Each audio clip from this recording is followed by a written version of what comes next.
கிட்டத்தட்ட நானுமே ஒரு 35 வருஷமாக பழனியில் இருக்கிறேன். அங்கே எனக்கு தெரிஞ்ச செய்திகள், ஆலயங்கள், சித்தர் வழிபாடு, பழனி ஞான தண்டாயுதபாணியை வழிபடக்கூடிய முறை என்ன, எத்தனையோ முருகன் எழுந்தருளி இருக்கக்கூடியதான தலங்களுக்கெல்லாம் சென்று வந்த அருணகிரி பழனியில் அந்த குழந்தை வேழப்பனை பார்த்துட்டு அங்கே ஒரு வார்த்தை சொல்கிறாரு. அதிசயம் அநேகமுற்ற பழனிமலை மீதுதித்த அழகு திருவேரகத்தின் பெருமாளே, மேலே ஞான தண்டாயுதபாணி. அப்படின்னா அங்கே நிறைய அதிசயங்கள் இருக்குது. அதை அருணகிரியும் பார்த்துருக்கார். அப்போ கூட அருணகிரி அழகா சொல்வார், சிவனார் இரு செவி குளிர பிரணவம் சொன்ன தேவா அப்படின்னு பாடுவார். அது எதுக்கு சிவனாருடைய இரு செவி குளிர பிரணவம் சொன்னார் அப்படின்னா,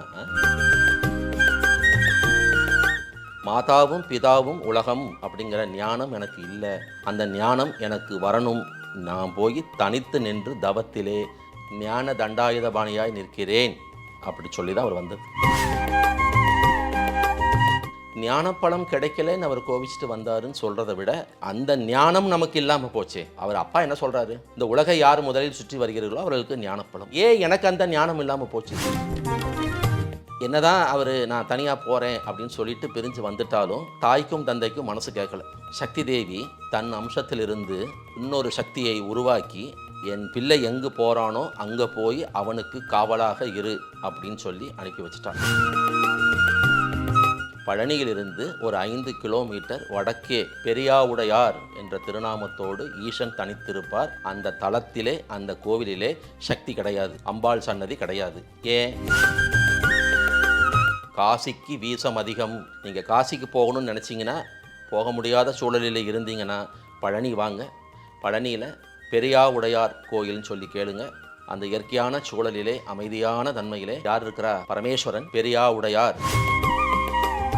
இன்னைக்கு பழனி மலை இருக்கக்கூடிய ஏரியாவெல்லாம் அடர்ந்த வனம், காடு. மார்கழி மாதத்திலே திருமஞ்சனத்துக்கு அதிகாலை பொழுது 4:30 மணி அளவிலே நாங்கள் தீப்பந்தம் வச்சுக்கிட்டு தான் போவோம். 80 வருஷம் 90 வருஷத்துக்கு முன்னாடி நோ எலக்ட்ரிசிட்டி, எந்த வசதியும் கிடையாது.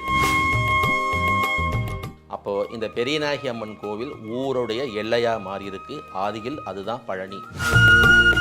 பெரியநாயகி என்ற திருநாமத்தோடு நின்ற கோலத்திலே அருள்பாலிக்க, தனக்கு இடப்புறத்திலே ஐயன் கைலாசநாதர் என்ற திருநாமத்தோடு அமர்ந்திருக்க, இவர் வள்ளி தெய்வயானை என்ற தனது இரு சக்திகளோடு இருப்பது அற்புதம். அங்கதான் தைப்பூச திருவிழா. பழனியில் தைப்பூசம் சொல்கிறோம். தைப்பூசத்துக்கு கொடியேற்றம், கொடியிறக்கம் எல்லாமே எங்கே? முத்துக்குமார சுவாமி சன்னதியில் தான், பெரியநாயகி அம்மன் கோயில். இது கொஞ்சம் மிக நிறைய நபர்களுக்கு தெரிவதில்லை. நிறைய வந்துகிட்டு இருக்காங்க, நிறைய நடந்துட்டு இருக்கு. நிறைய விஷயம் கல்யாணம் நடந்துட்டு இருக்கு. அப்பா